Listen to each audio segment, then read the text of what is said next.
Well, it's lovely to be out on such a sunny evening in Edinburgh, but it's a shame that we have to be out tonight protesting against the two-child cap and the rape clause.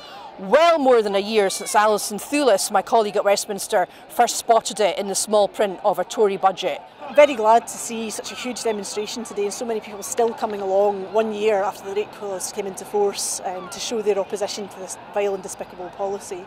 The UK government have never been able to justify this policy, and we saw that this week with Esther McVeigh's pathetic attempts to say that the rape clause was somehow double support for women and that gives them some kind of chance to talk about the most appalling and disturbing experience of their life.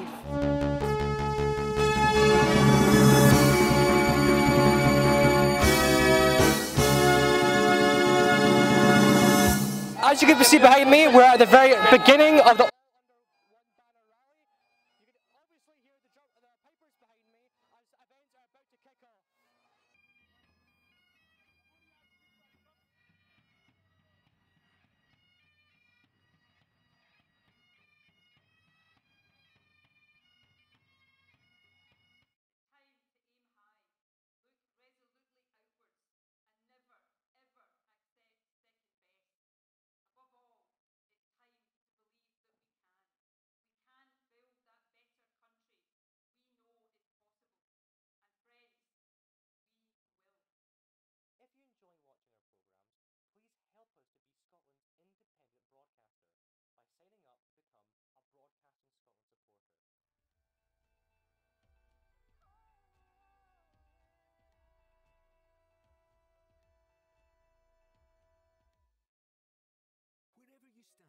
Get the fresh view of what's happening in Scotland with iScot. Celebrate everything about our country with intelligent, in-depth insight from lifestyle, culture to puzzles, and all the opinions you'll need. Whether it's digital or by post, subscribe now to iScot.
Good morning. We start with general questions, and our first question is from Miles Briggs.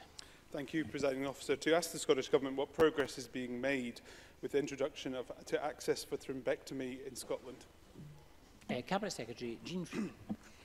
As the member knows, we are working towards the provision of thrombectomy service in Scotland. To do that safely and sustainably, it has to be properly planned and every aspect thought through and understood clearly. The draft framework was provided to the National Planning Board last month, as previously promised. The National Planning Board have asked the Expert Advisory Group to further develop their draft plan, and it is anticipated that the Board will consider the revised plan at their next meeting in May. Miles Briggs. I thank the Cabinet Secretary for that answer. Every week that goes by without a thrombectomy service in Scotland sees stroke specialists denying our patients the best possible treatment. That means people missing out on the chance to walk again, to get out of the house, or even losing their voices. It's now 4 years since large-scale studies proved the impact this treatment could have on people's recovery after stroke. It's 2 years since the case of thrombectomy was made in Scotland, 2 NHS directors. Can I therefore ask the Cabinet Secretary, will we see this up and running in Scotland in 2019?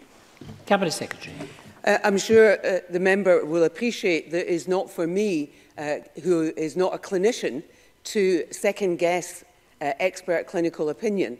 And that is precisely why this work is being led by those clinical experts in order to ensure that when the service is introduced, it is introduced in a planned, safe, clinically effective and, most importantly, sustainable way. So I cannot and would not wish to, and I don't think members really would wish, a politician to start imposing deadlines on expert clinical opinion and their best advice. Our services should always be led by those individuals. What we are clear about is, as the member said, evidence shows that thrombectomy is an effective treatment for patients with severe stroke due to large artery blockage. We don't dispute that. This is a service we want to see introduced in that planned and sustainable way. We're going about it in exactly the right way to ensure that it will be a service introduced with that clinical expertise leading it. It is safe and it is sustainable. I am happy to update the Chamber again following that May discussion at the Planning Board and with the expert group, and ensure that members are kept up to date with how we make progress on this, because I too am keen to do it. But as a politician, I would never presume to second-guess expert opinion. Ian Gray. Thank you. My constituent, Robert Baldock, was one of just 13 people who were lucky enough to actually receive a thrombectomy in 2017, and it saved his life after a stroke. Despite being left with no speech and other challenges, he has been leading a campaign to bring back thrombectomy because he wants to make sure that the 600 people who need this operation every year get the best possible chance. So until this treatment is routinely available in Scotland, as it is in the rest of the UK and most of Europe, what contingency plans will be put in place to ensure more people's lives aren't destroyed? For example, by transfer to centres south of the border where the operation can be carried out. Cabinet Secretary. So I have met Mr Gray's constituent and had the opportunity of learning from his experience and hearing about the campaign that he is part of, which is very effective. I've also received the signatures. Let me get a couple of things straight. It is not the case that it is routinely available south of the border. I have the figures in front of me, and that is clear. What is the case is that Scotland lags behind that, and I would never and have never disputed it, but it is important that we are factually accurate in these matters, and so the assertion that it is routinely available south of the border is inaccurate. Part of what the expert group is doing with the Planning Board is looking at the plan that they need to put in place to introduce that safe, sustainable service that we are committed to introducing, and in the interim, what additional mitigation measures can be put in place in a way that provides equitable access to patients across Scotland, and that will be part of the discussion that comes back to that further meeting in May. And again, as I've said, I'm happy to update members at that point. Question number 2, Annabelle Ewing. To ask the Scottish Government whether it will provide an update on a new health centre for Lochgelly. Cabinet Secretary Jean Freeman. NHS, Fife Health and Social Care Partnership and the Scottish Government are working together to strengthen the business case for the health centre development in Lochgelly. Under an initiative called Local Care, a refreshed business case will be submitted to Scottish Government this summer for review by the NHS Capital Investment Group. I welcome this approach and look forward to receiving the revised initial agreement. Annabelle Ewing. I thank the Cabinet Secretary for her answer, and I do hear what she says, but for the people of Lochgelly, they will be somewhat puzzled as the so-called initial agreement document, the original initial agreement document, I think was initially submitted some 18 months ago. Could the Cabinet Secretary therefore please clarify the process from now on in and what the timescale being worked to is? Cabinet Secretary. I'm grateful to Ms Ewing for her supplementary, and I understand the frustration that she expresses. But to reshape and strengthen the business case, NHS Fife Health and Social Care Partnership have been working closely with the primary care team at Scottish Government and the Scottish Futures Trust to ensure that it is more appropriately focused on a community-based approach which is embedded in primary care. This approach will add somewhat to the timeline. It should nonetheless mean that we receive a better and more comprehensive proposal. A revised business case is almost complete and is about to go through the local governance review process before it is submitted to the NHS Capital Investment Group later in the summer, and which I very much look forward to receiving. Alexander Stewart. Presiding Officer, whilst a new healthcare centre is of course welcome, with reports of 18 practices having closed lists and major difficulties employing family doctors, how does the Cabinet Secretary plan to address the GP crisis currently gripping Fife? Cabinet Secretary. Well, again, let me start by urging perhaps a small dial back on the hyperbole here. As the member knows, there is considerable amount of work going on involving Sir Lewis Ritchie, that Health and Social Care Partnership, discussions with GPs in the north east of Fife, in order to ensure that we have an equitable distribution of GP services across Fife, taking account of particular rural challenges in certain parts of that area. He is also aware, I am sure, of the introduction and increase in the numbers of undergraduate medical places, the significant additional packages to encourage GP relocation, the ScotGem course, which of course is happening in Fife, particularly for postgraduate medical training, all of which is focused on increasing the number of GPs that we have. Thank you. Question number 3, Joan McAlpine. Thank you. To ask the Scottish Government what it is doing to tackle the issue of land banking in town centres. Cabinet Secretary Rosanna Cunningham. The Scottish Government has asked the Scottish Land Commission to evaluate the impacts of land banking practices and to make recommendations to ministers. This is included in the Land Commission's programme of work 2018 to 2021. We want all our towns and town centres to be vibrant and successful, and exploring options to address land banking is one of a number of actions we're taking to try and achieve this. Joan McAlpine. Thank you. The Cabinet Secretary will be aware of the recent purchase of buildings in the mid-steeple quarter in Dumfries after they had been left to deteriorate. Can she confirm that land banking is an issue that the Land Commission will consider in particular with a view to difficulties in urban areas? Cabinet Secretary. Yes, indeed. The Land Commission has been asked to tackle it across Scotland, but that should include reviewing issues in urban areas. Our work in community ownership does, of course, also cover urban and rural Scotland. We know that land banking can remove land from productive use for years at a time, and I'm determined that Scotland's land should be used productively, not sit idly, contributing nothing.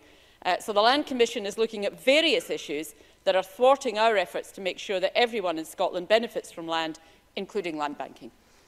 Question number 4, Alexander Burnett.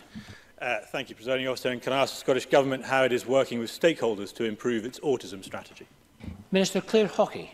The Scottish Government are committed to improving the lives of autistic people and their families through our 10-year strategy for autism. And the strategy directly funds a number of organisations who assist in delivering the outcomes and priorities we set in the autism strategy.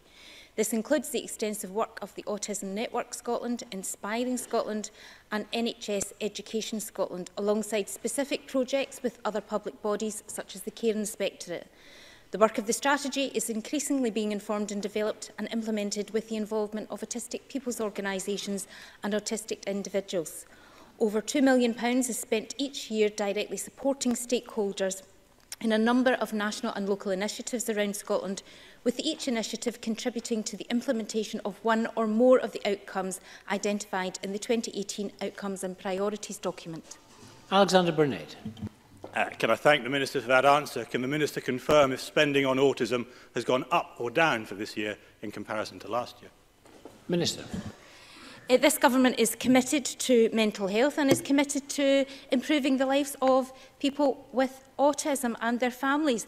Mental health is a key priority, and an additional £250 million will be spent on mental health services over the next 5 years. We've listened to the voices of autistic people and their organisations and involved them in the work supporting the strategy, and we will ensure that there is appropriate autism services and support. Question number 5, Oliver Mundell. Thank you, Presiding Officer. To ask the Scottish Government what its position is on whether the school estate in Dumfries meets an acceptable standard. Cabinet Secretary John Swinney.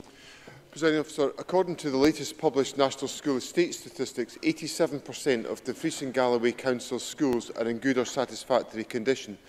Our aim is for no child to have to learn in a school that is in a poor or bad condition.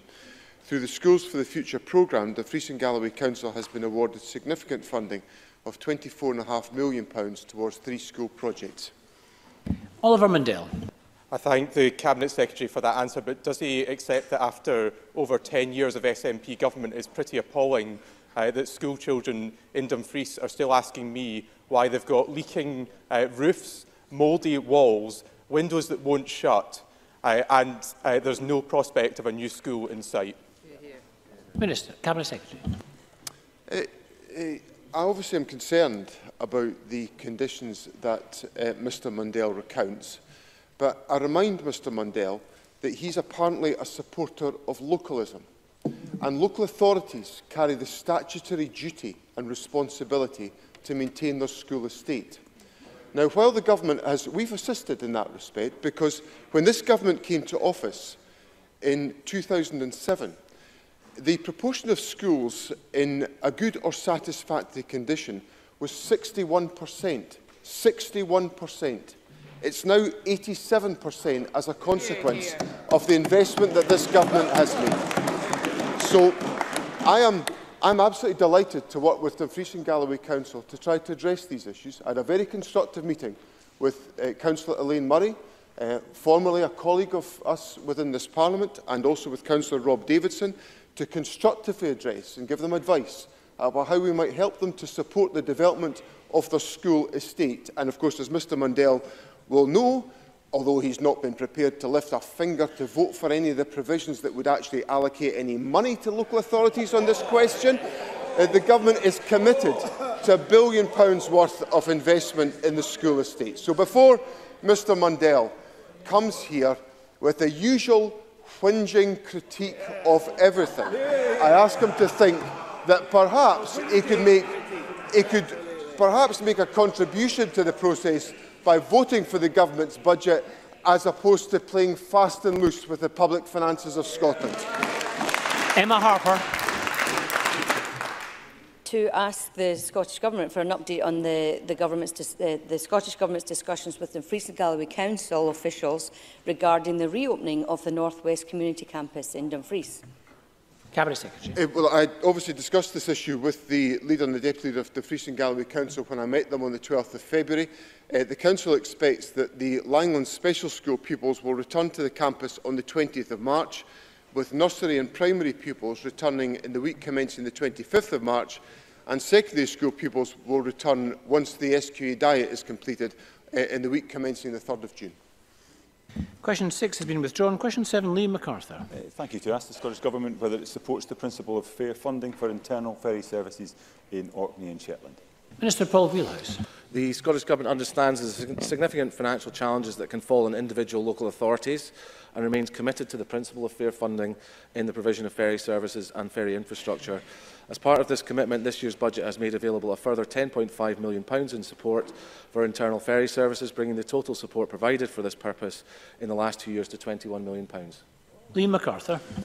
Thank you. Ahead of last year's budget, this Parliament voted unanimously for the Government to deliver on its earlier promises to provide fair funding for Orkney and Shetland's lifeline internal ferry services. The councils in Orkney and Shetland have made clear what is needed to deliver on those promises and the will of this Parliament. Why is the Government shortchanging Orkney and Shetland, and why is it walked away from the principle of fair funding for ferries in the Northern Isles? Minister. Well, Mr MacArthur hopefully was listening to my answer and said we have not walked away. We have specifically committed to the principle of fair funding. It was obviously welcome that Mr MacArthur supported last year's budget to provide the £10.5 million for funding this year. Mr MacArthur's party did not support this year's budget, which is providing a further £10.5 million to support Orkney Islands Council and Shetland Islands Council. These are serious matters, and I recognise Mr MacArthur's got a legitimate interest in this, and it's a fair question to ask. I'm keen to engage with him on it. We recognise the difficulties that local authorities face in providing these services. We want to re-emphasise the point we are committed to working with both councils to try and find a fairer future for funding of the services, and we are obviously in dialogue with both councils about providing business cases which might support, if they wish to, transference the services to the Scottish Government, and that process is underway. But I would just reiterate the point that Mr MacArthur could play a constructive role in supporting that in the forthcoming year by his colleagues working with the Government on its next budget instead of opposing it on constitutional grounds. And Rhoda Grant. Thank you, Presiding Officer. I had a letter from the Minister this morning saying that the way the £10.5 million in the budget, saying he had not decided how the £10.5 million in the budget would be distributed. He also said that Argyll and Bute Council had issues with their inter-island ferries, and he seemed to allude that the £10.5 million in this year's budget would be spread to include Argyll and Bute Council as well, which would mean that Orkney and Shetland Council would receive considerably less than they did last year. Can he let me know if that is the case, or whether additional money will be put into the budget for Argyll and Bute Council? Minister. I can say to Ms Grant, who raised a fair point, I met with ferry officials this morning actually to have further discussions about the allocation of the £10.5 million, and we hope to report to both Orkney Islands Council and Shetland Islands Council in the very near future, in advance hopefully of Orkney Islands Council's meeting next Tuesday to settle their budget on the detail of the allocation. We do recognise the issue with Argyll and Bute Council. We're currently in discussions with Argyll and Bute Council about potentially transference of services to the Scottish Government, and we are working with the authority on a measure to try and reach a common understanding of the costs involved with doing that. And I'm happy to engage with Rhoda Grant on further discussions we're having with Argyll in that respect. Question number 8, Alex Cole-Hamilton. The Scottish Government, what proportion of emergency worker time is lost due to mental ill health? Sir Claire Hockey. Thank you, Presiding Officer. Information on the proportion of time lost to mental ill health is not held centrally. The recording and management of absence is undertaken by emergency services bodies in their capacity as employers. Effective health and wellbeing support is vitally important, which is why our police, fire and ambulance services, along with other NHS Scotland boards, have policies in place so that staff can access support when it is needed. Alex Cole-Hamilton. I'm grateful for that answer. We know from recent reports that staff days lost due to mental ill health amongst our hard-working emergency workers is rising, but that is not the only reason they lose time. A recent visit to Drylaw Police Station in my constituency, and the Chief Inspector there told me that he was very concerned about the number of hours lost at shift time when officers attending a situation in which mental ill health was a factor were then having to stay with that person within hospital for several hours until they were discharged of that duty. Will the Minister work with Police Scotland to review this situation and the regulations around police attending situations where mental ill health is a factor? Minister. I thank Mr Cole-Hamilton for his question. I think it is important that we do look at all the effect of mental illness and mental ill health right across the piece, right across services. Certainly in my own area, we are piloting distress brief interventions. It's one of 3 pilot areas across Scotland where people can access, who present to emergency services can access next day support. That is being evaluated, but anecdotally and from the evidence we've had so far, that project is working very well and has been very supported by emergency services, including the local police, in terms of assisting them in their duties. Thank you very much, and that concludes general questions. Before we turn to First Minister's questions, could I invite members to join me in welcoming to our gallery the Honourable Stephen Roden, MLC, President of Tynwald.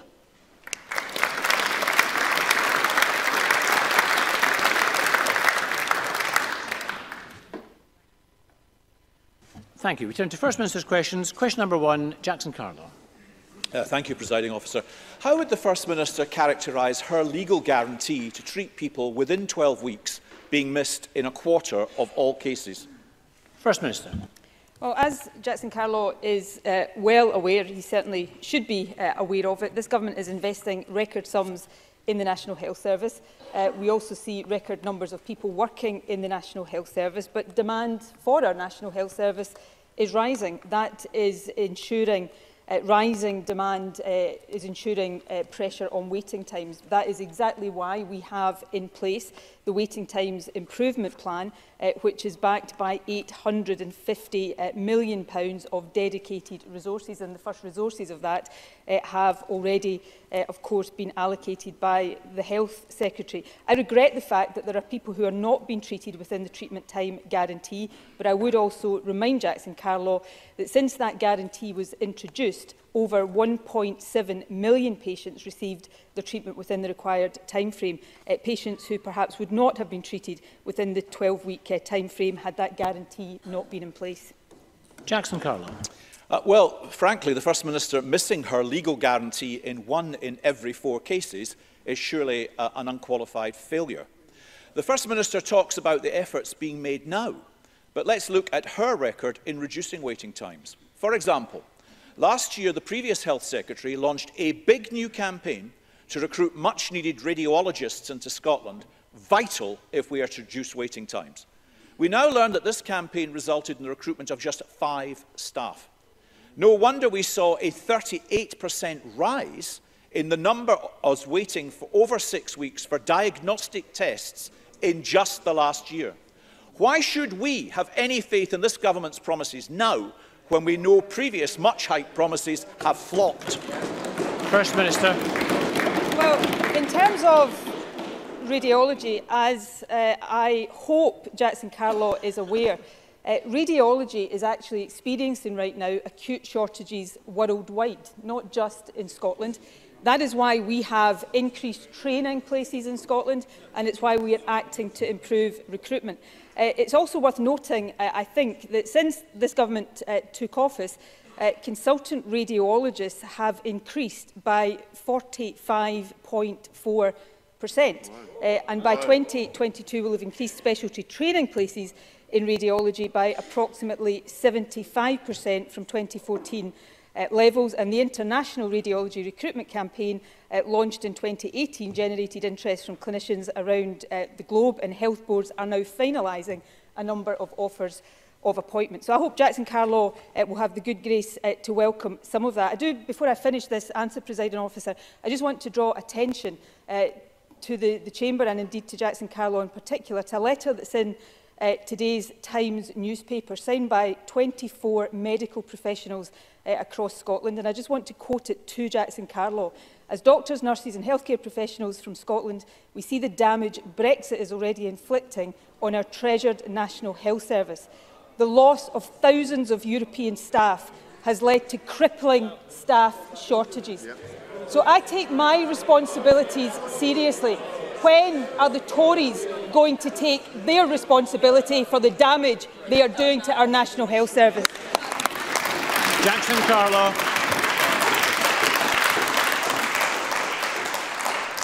But the acute shortage in radiologists was identified in 2014 by the First Minister's logic. By the First Minister's logic, it was clearly the uncertainty caused by Scottish independence then that was responsible for that. And of course, it's not just the waits to get into hospital, it's the safety and cleanliness of the hospitals in which doctors and nurses have to work and in which patients are treated. As the Health Secretary rightly said earlier this week, public confidence has been shaken by the infection outbreaks we've seen reported in recent weeks. Can I ask the First Minister, how many safety and cleanliness inspections have taken place in Scotland's hospitals in each of the last 5 years? First Minister. I don't have that precise information to hand, but I will ensure that it is provided to Jackson Carlaw. What I do know is that over recent years, this trend started when I was Health Secretary. And before I say this, I am not in any way underplaying the experiences that have been seen at the Queen Elizabeth in recent times. But infection rates in our hospitals have reduced dramatically. For some infections, the reductions have been over 80%. That's down to the dedicated work that's done by cleaners and others in our hospitals, and I hope Jackson Carlaw would recognise that. So we continue to take these responsibilities seriously. But go back to the point I made earlier on, and Jackson Carlaw referred to it being my logic. The words that I quoted were not my words, they're not the Health Secretary's words, they are the words of health professionals across Scotland, and I repeat them and ask perhaps Jackson Carlaw to respond to them. The loss of thousands of European staff has led to crippling staff shortages. The UK government's Brexit deal would be terrible for Britain and for patients' health. We cannot allow Brexit to cause more damage than it already has. That's why we urge MPs to stop this harmful Brexit. Those are the words of health professionals. Will Jackson Carlaw respect them? Jackson Carlaw. Presiding Officer, if you're very keen to establish an opposition leader's question time each week for 45 minutes, then I'm very happy to answer questions then. But this is First Minister's questions. And what we've all become And what we've all become used to is Nicola Sturgeon referring back to her ever bigger book of excuses, which, like Pinocchio's nose, has grown much bigger since the start of this year. The figures were answered. The figures to the question I asked were answered in a parliamentary question last night. So let me enlighten the First Minister. From a high of 38 safety and cleanliness inspections in 2014-15 to just 19 in 2017-18 and only 14 over the last 11 months.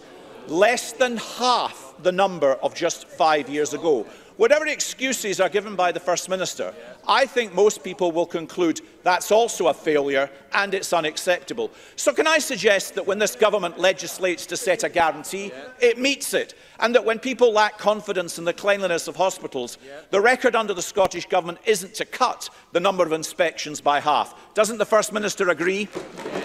First Minister. Well, first of all, Jackson Carlow's response here that he doesn't really fancy addressing the point will come as no comfort to health professionals worried about Brexit, the length and breadth of this country. But I would suggest that perhaps Jackson Carlow does a bit more delving into how the Healthcare Environment Inspectorate does its work. It decides on the inspections that it carries out. It decides on the schedule of those. Its inspections, as we discussed just a couple of weeks ago, are risk-based, and this is a point that perhaps Jackson Carlow doesn't know. In addition, of course, to cleanliness inspections, the HEI now does thematic inspections, which look at the broader patient experience and will often include cleanliness and infection rates in hospitals. So perhaps a little bit more research on Jackson Carlow's part here would pay dividends. But I come back to the point here. We've had some experiences that Jackson Carlow and I have discussed in recent weeks about infection outbreaks at the Queen Elizabeth and the Glasgow Royal Infirmary. Those are serious and they are taken seriously. But the overall trend in infection rates is downward in Scotland's hospitals. When I was Health Secretary in the early days of my time as Health Secretary, C. diff, MRSA, big concerns in our hospitals, 80+% reductions in those infections. And for Jackson Carlow not to recognise that doesn't do a disservice to me or to the Health Secretary. It does an enormous disservice to staff right across our National Health Service. Question number 2, Richard Leonard.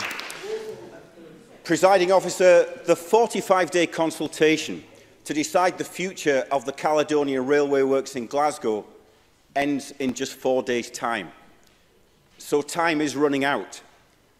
Time is running out to save this critical part of Scotland's railway infrastructure and to save these 200 highly skilled jobs. Can the First Minister update the Chamber on what steps her government has taken to safeguard these jobs and to retain this site? First Minister. Well, as Richard Leonard knows, the Minister involved has taken a very close interest in this. It has spoken to unions, has spoken to the companies. The company has encouraged the company to extend the consultation in order to allow other options to be properly investigated, including options that would involve Transport Scotland. We continue. The consultation hasn't yet closed, and we will continue to apply as much pressure as we possibly can on the company, because the jobs are important, and I think the way the workforce is being treated is unacceptable. Richard Leonard.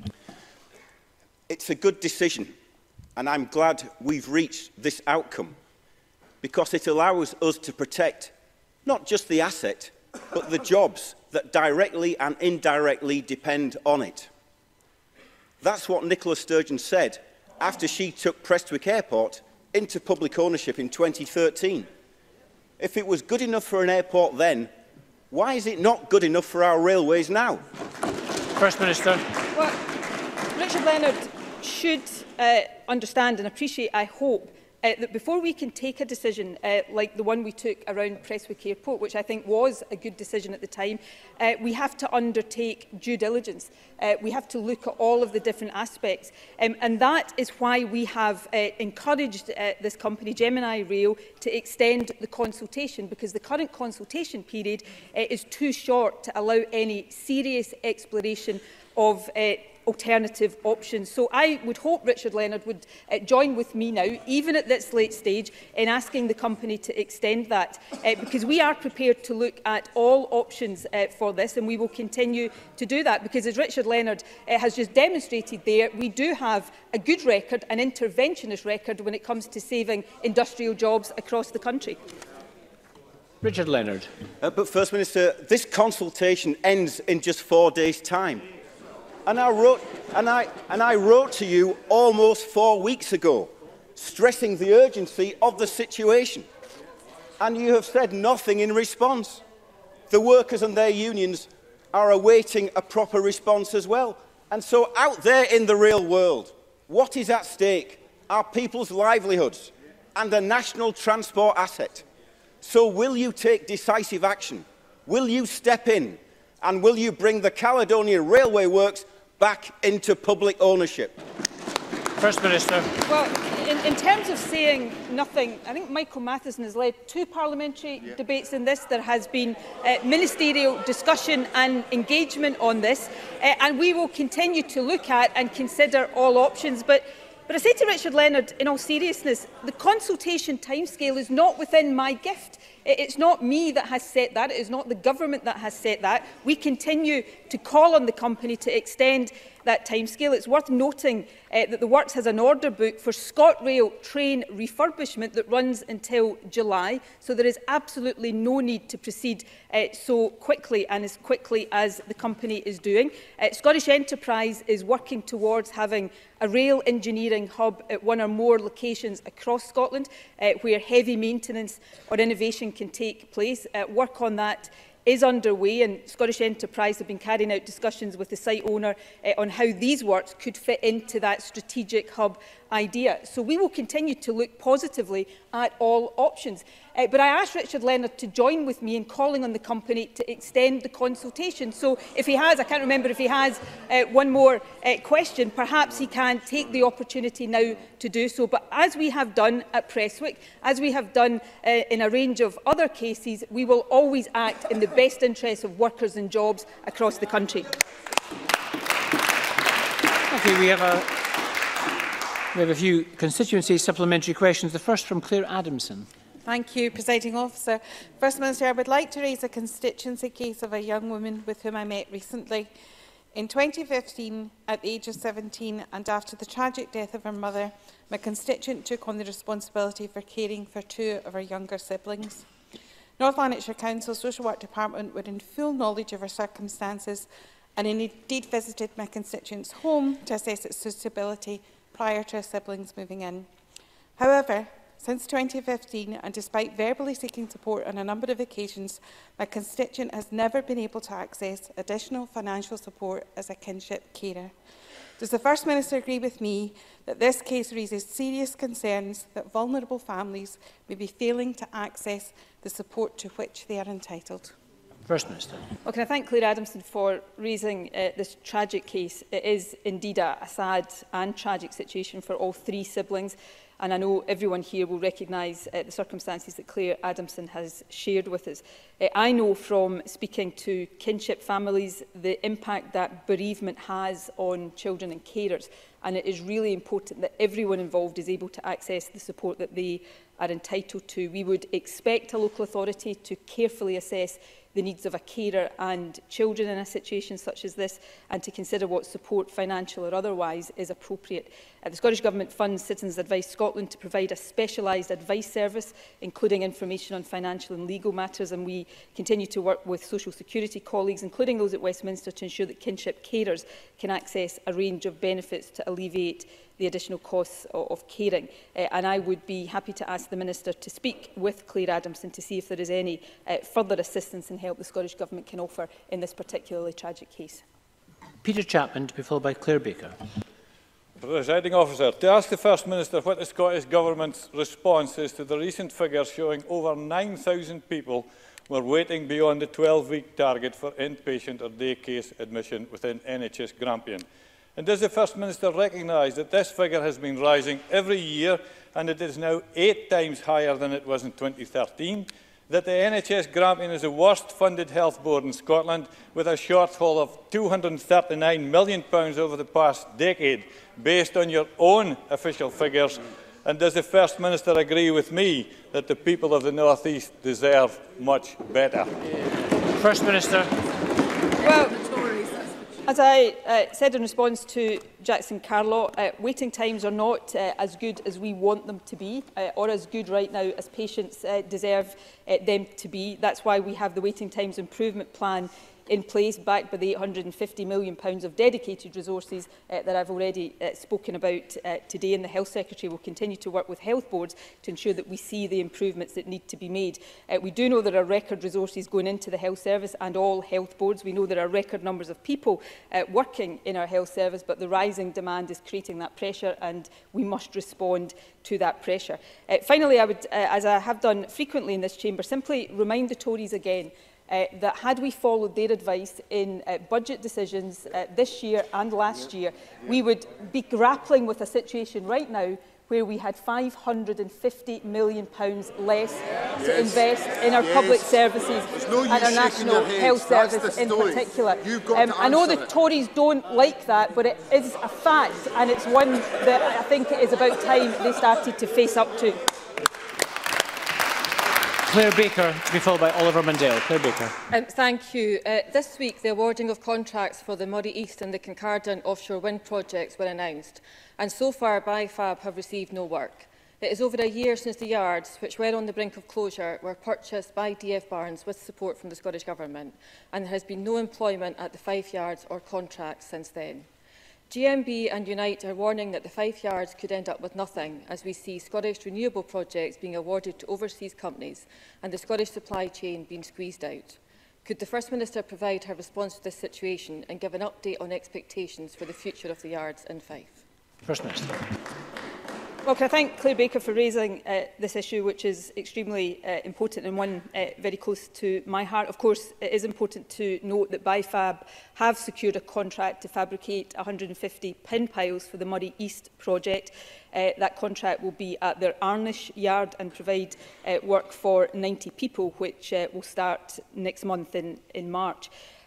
Beyond that, we continue to work extremely hard, and indeed I note the unions have been clear that they think both DF Barnes and the Scottish Government are fighting hard to secure contracts. We will continue to do that. I share the frustrations of the unions, and I share the frustrations that Claire Baker has just articulated, and we will discuss with the unions some of the concerns that they have, and I'll quote I think Pat Rafferty and Gary Smith here when they talk about BIFAB competing against established supply chains of preference. There are concerns that BIFAB is not operating on a level playing field, and I think it's important that those concerns are addressed. So in the short term, we will continue to work as hard as we can to secure work for BIFAB. We have supported BIFAB throughout, and in the medium to longer term, work with the trade unions and others to try to address any underlying issues that are there that may be getting in the way of a successful operation like BIFAB winning these contracts. Oliver Mundell.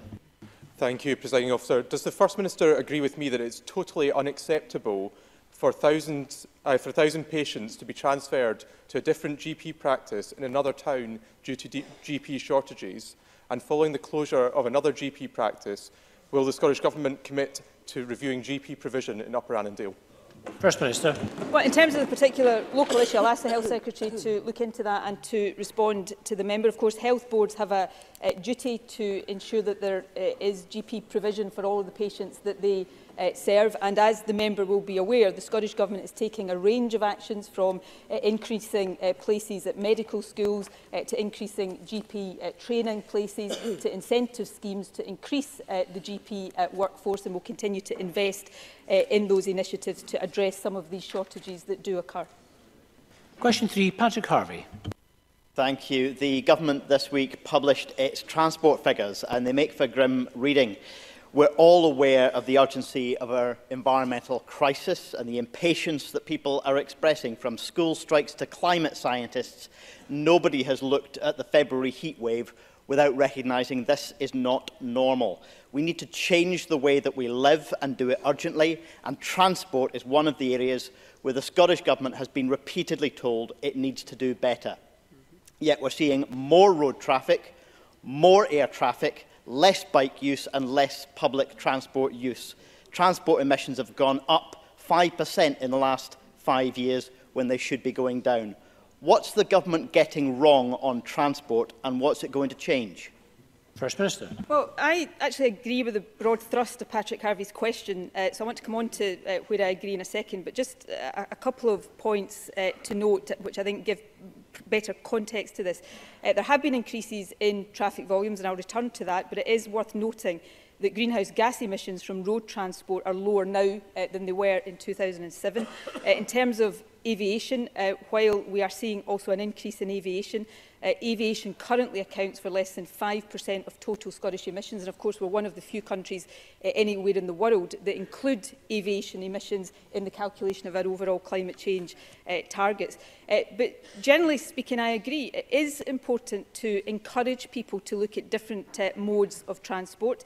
That's good not just for the climate, but it's good for public health as well. That's why we're investing more than £1 billion a year in public and sustainable transport to try to encourage people onto public transport and active travel. That includes £250 million a year to support our bus industry.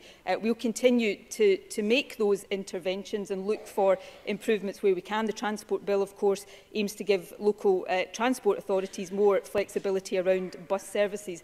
But the final thing I would say is this. I think it should make all parties across this chamber think long and hard about the kind of knee-jerk opposition that we see every time we do as much as contemplate anything that's designed to encourage people out of their cars. These statistics actually should be a wake-up call to all of us.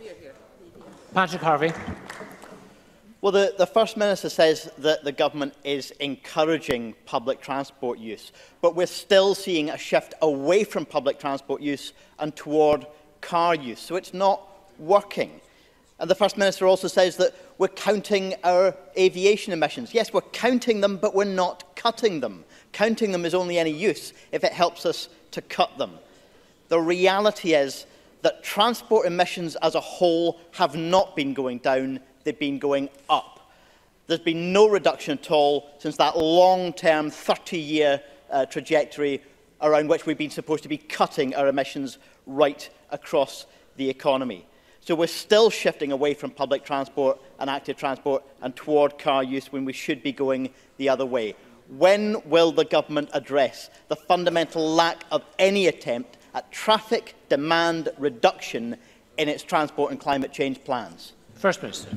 Well, we've doubled our funding for active travel. We've taken that from £40 million to £80 million a year. We did that in the previous year and we're maintaining that in this year. We're also supporting low emission zones and of course working with the Greens. We're proposing extra powers for councils to do more around this if they so choose as well. So we are taking a number of actions, and Patrick Harvey is right. We should continue to look for ways in which we can do more and go further. But Patrick Harvey seemed to take issue with my use of the term encouraging people.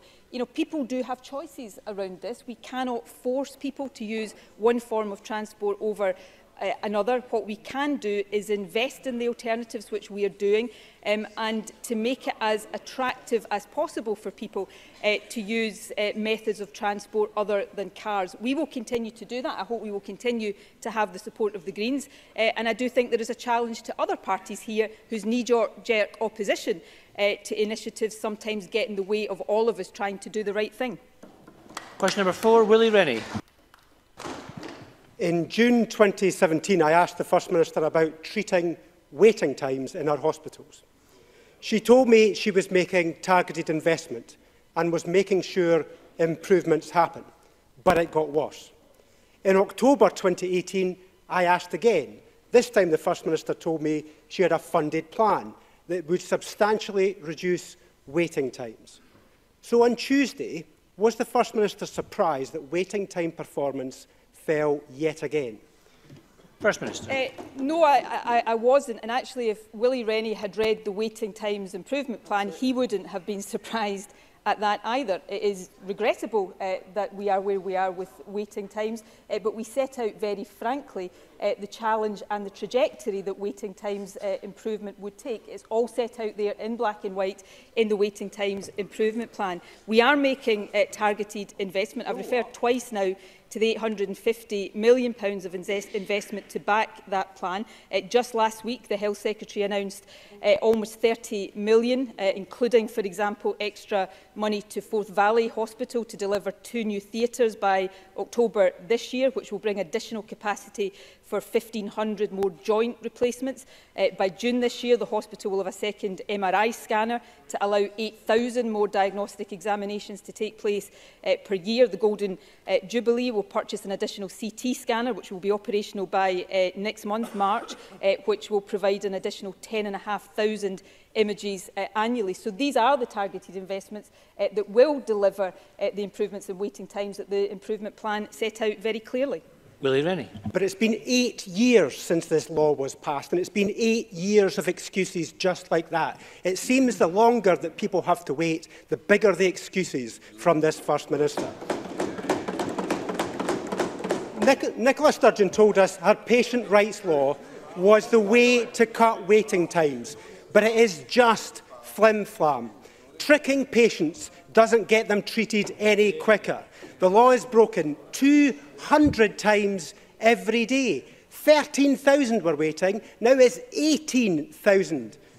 What are the consequences for the First Minister if she breaks her own law next time, and the time after that, and the time after that? Will the First Minister pay any price for this, or is it only the patients who are going to suffer?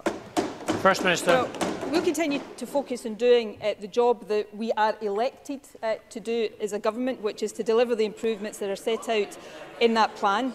We will back that with record investment, record numbers of people working in our National Health Service. We know demand is rising, so health services across the world are having to deal with that challenge. Scotland is actually doing it better than any other health service across the United Kingdom right now. But in terms of the record of this government overall, I mean, in terms of people waiting longer than 12 weeks for treatment, it's worth noting that since this government took office in the year 2007, the numbers waiting longer than 12 weeks is actually reduced by 21%. That's not good enough. That has to go down further. It was 104,867 in 2006-07. It's 82,660 now. That's not good enough, but we will continue to target the investments to make sure we see the improvements that patients have a right to expect. Some further supplementaries. The first from Bob Doris, followed by Jenny Mara. Bob Doris. Thank you, Presiding Officer. The Caledonian Railway Works previously referred to is in my constituency. Can I draw the First Minister's attention to a live tender the company Porterbrook will determine on about which company gets the work to refurbish around 100 Class 70 170 carriages, some of which will be run on the ScotRail network. That could, if it goes to Springburn, secure around 40 jobs for around 3 years. I've written to Porterbrook commending the skills and dedication of that workforce at the Calais. I very much hope that they secure that work. Whilst I appreciate the First Minister cannot directly interfere in a tender process, does she agree with me that Gemini has got an absolute responsibility to bid for that work, to seek to bring it to Springburn Yard, to halt the 45-day notices and threats of redundancy, and to offer hope to my constituents, not redundancies? First Minister. Yes, I agree 100% with Bob Doris, and I would commend him highly on the way he has defended the jobs and interests of his constituents in this particular case. Gemini should remove the threat of redundancy. It should extend the consultation. It should certainly be prepared to bid for any work that is going, and give all of us time to look at all options to secure these jobs for the future. Jenny Mara, to be followed by Jenny Gilruth. The First Minister will be aware of NHS Tayside asking her government for £12 million for repairs to an outdated electrical system at Ninewells Hospital and a huge backlog of maintenance. It is not, I believe, in the public financial interest for boards to come back asking for more money and millions to be spent on piecemeal repairs to our hospitals. Glasgow has a new hospital, Edinburgh and new facilities in Aberdeen. If the business case adds up and is sustainable, will the First Minister commit to replacing the oldest acute hospital in Scotland and support a new hospital in Dundee? First Minister. Well, business cases are looked at robustly and properly, as are all requests for funding by health boards for backlog maintenance, which is the situation in this case. The Scottish Government's Capital Investment Group is tasked with doing that, and that is the process that is in accordance with capital projects of this scale. So I would encourage the Health Board to continue to talk to the Government and to the Capital Investment Group so that proper decisions can be taken in these matters in the proper way. Jenny Gilruth. Thank you, Presiding Officer. Last night at Westminster, all parties had the chance to rule out a no-deal Brexit, but instead the Tories chose to put 100,000 Scottish jobs at even greater risk. With just 29 days until Brexit, what is the First Minister's message to Theresa May? First Minister. Well, it is scandalous that we are now just 29 days from Brexit catastrophe being inflicted upon Scotland by the Tories. Last night, all parties, including Scotland's Tory MPs, had the opportunity to vote for Ian Blackford's amendment and remove the risk of no deal, not just at the end of March, but remove the risk of no deal forever. It is absolutely disgraceful that the Scottish Tory MPs refused to do that. And I have to say, order, please. Watching David Mundell, the so-called Secretary of State for Scotland, squirming in an interview last night, trying to explain why he didn't vote for that amendment, was quite mind-boggling. The Tories are no longer standing up. They never were, but they certainly are not now standing up for Scotland's interests. And if that Brexit catastrophe hits, then every single one of them will bear the responsibility. Okay, question number 5, Christine Graham.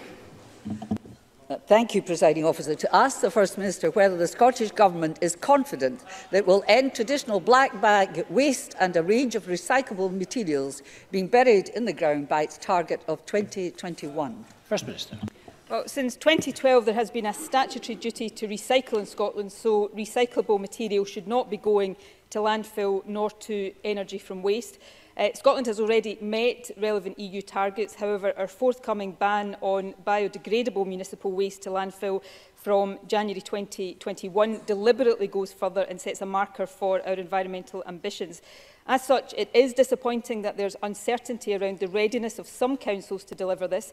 We are aware of the significant challenges associated with delivering the ban and are working with public and private sector partners to tackle those challenges.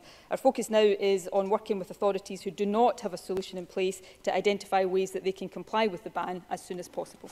Christine Graham.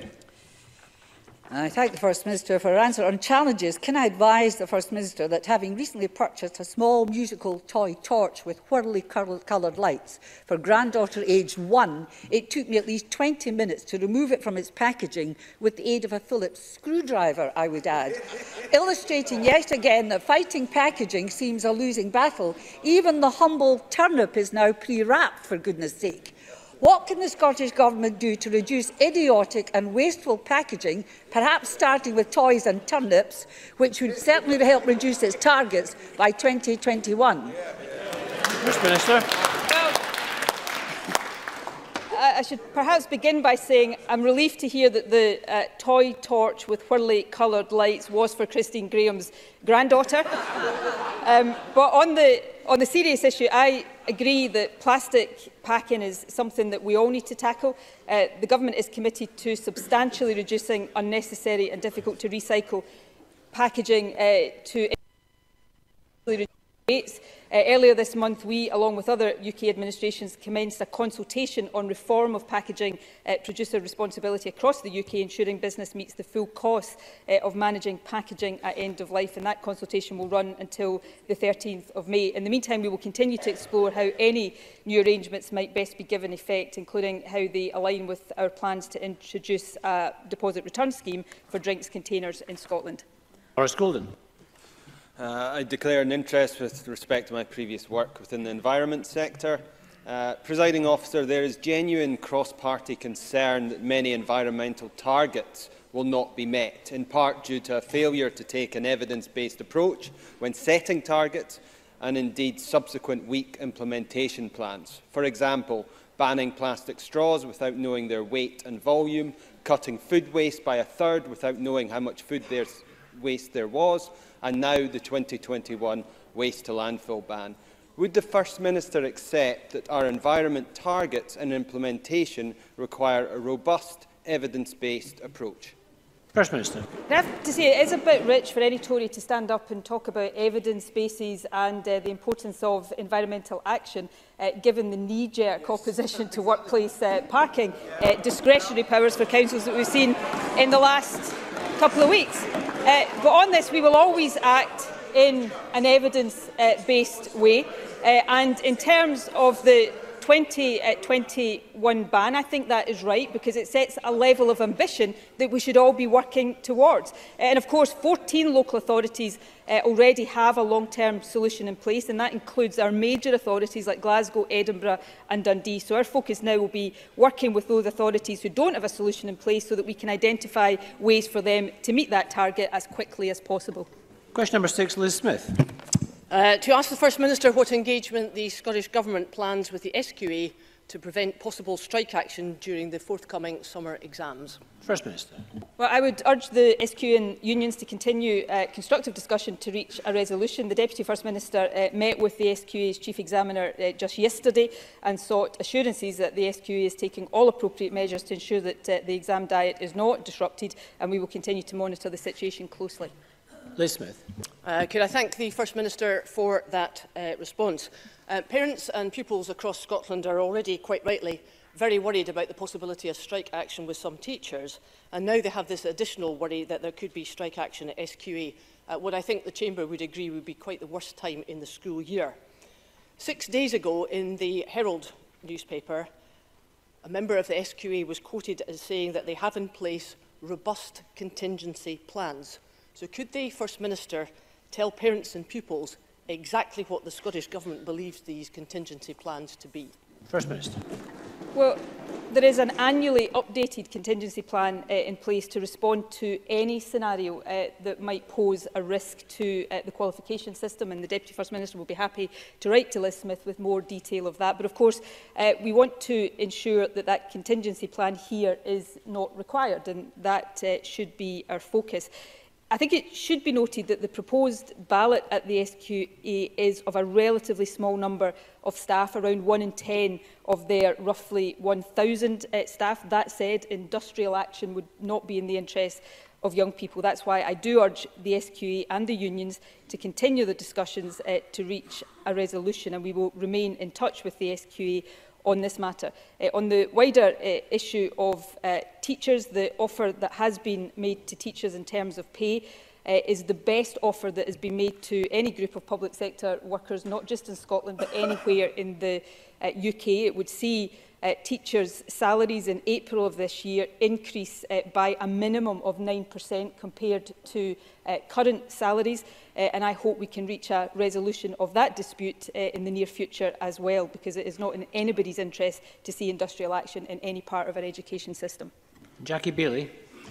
The First Minister will be aware that pay talks between Colleges Scotland and the EIS have broken up less than an hour ago, with no improved offer from the employers on the table. There is now the very real prospect of further strike action over the coming weeks, affecting colleges across Scotland, including West College Scotland, that covers my own constituency. So would the First Minister agree that the pay claim made by college lecturers is entirely in keeping with the government's public sector pay policy, and would she therefore instruct the Cabinet Secretary for Education to perhaps take a less passive role to make sure there is a reasonable settlement reached soon, something he has done in the past? First Minister. Well, the government doesn't take a passive role in any of these things, but we do respect negotiations, and as somebody who I'm sure would describe themselves as a trade unionist or a trade union supporter, I would hope that that is something Jackie Baillie would also do, respect collective bargaining and ongoing negotiations in any particular sector. In terms of college lecturers, I would certainly hope that we do get people back round the table and a resolution can be reached. This dispute, just to remind the Chamber, is about a cost of living pay uplift over and above the harmonisation increase, which on average saw 9% pay increases over 3 years for college lecturers. And the EIS FILA view that as distinct from the cost of living uplift, as distinct from the harmonisation deal. Obviously, employers take a different view of that. So again, I would encourage them to get back round the table and to reach a resolution that is in the interest of lecturers, but also in the interest of students across the country. Question number 7, Colin Smith. Thank you, Presiding Officer. To ask the First Minister what the Scottish Government's position is on a ban on live animal exports. First Minister. Well, the Government is committed to the highest possible welfare standards for animals and to ensuring that livestock in Scotland are transported where that is necessary, humanely and with respect and dignity. We recognise there are complexities and certainly we recognise the concerns around transportation. Our position is that ideally the process of quality meat production should take place close to where animals are born and reared. We're also working with the farming sector to explore ways of rearing more male dairy calves productively and profitably rather than exporting them. Colin Smith.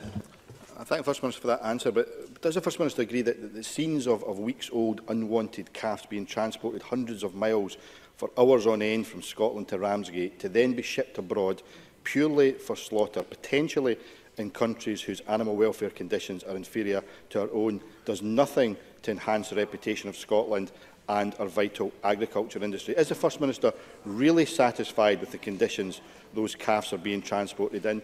And will the First Minister show leadership on this issue, send a clear signal that the Scottish Government will bring an end to live animal exports for slaughter, and if the rest of the UK introduces such a ban, state now that Scotland will not seek an opt-out? First Minister.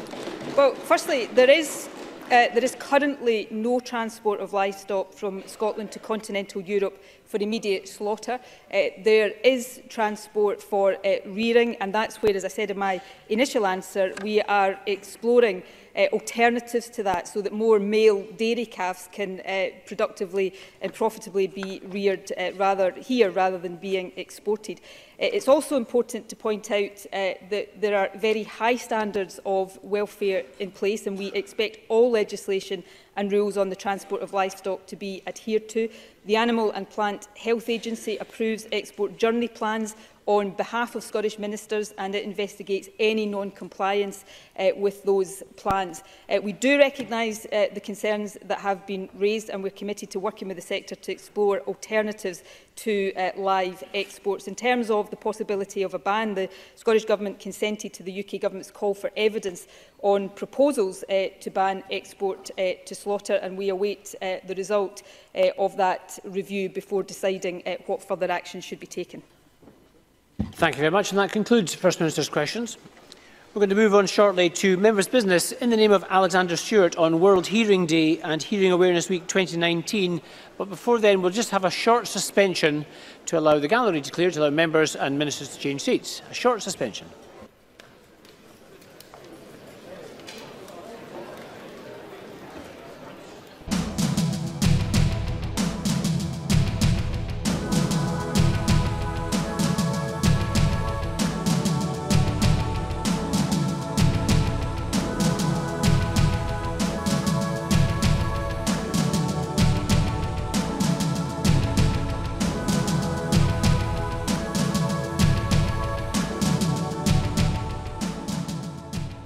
Well, it's lovely to be out on such a sunny evening in Edinburgh, but it's a shame that we have to be out tonight protesting against the two-child cap and the rate clause.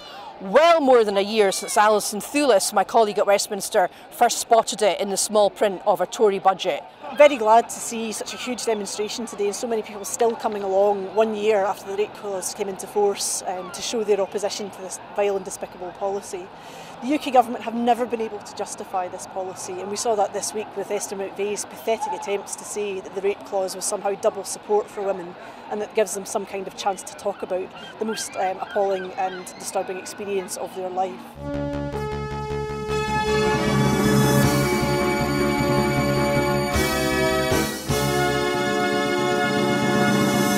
As you can see behind me, we're at the very beginning of the All Under One Banner rally. You can obviously hear the pipers behind me as events are about to kick off.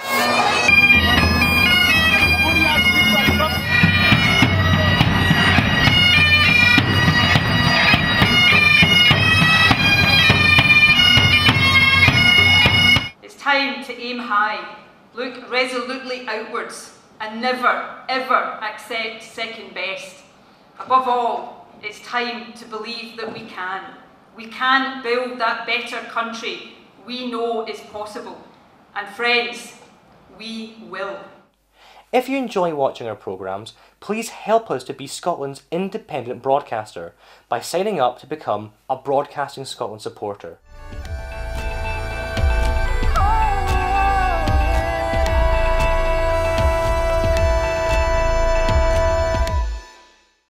Wherever you stand, get the fresh view of what's happening in Scotland with iScot. Celebrate everything about our country with intelligent, in-depth insight from lifestyle, culture to puzzles, and all the opinions you'll need. Whether it's digital or by post, subscribe now to iScot.